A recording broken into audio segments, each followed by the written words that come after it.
আমি আর আদি চলে এসেছি আজকে মণ্ডপের এখানে বিকেলবেলা ঘুরতে ঘুরতে, তাই তো। ঠাকুর দেখবো আমরা, ঠাকুর কমপ্লিট হয়ে গেছে।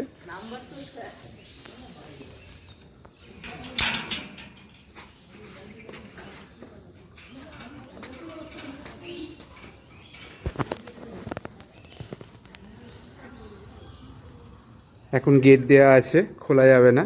আমাদের প্রতিমা রেডি হয়ে গেছে, খুব সুন্দর হয়েছে প্রতিমা।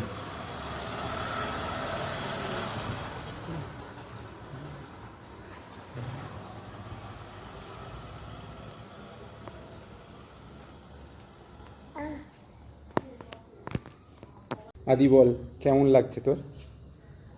কেমন, ভালো লাগছে?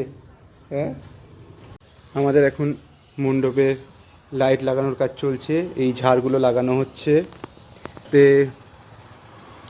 এই যে হচ্ছে আমাদের স্টেজ করা হয়েছে, এইখানেই প্রোগ্রাম হবে। এখনও অনেক কাজ বাকি, পুরো মন্দিরটা ফ্লাওয়ার ডেকোরেশন হবে।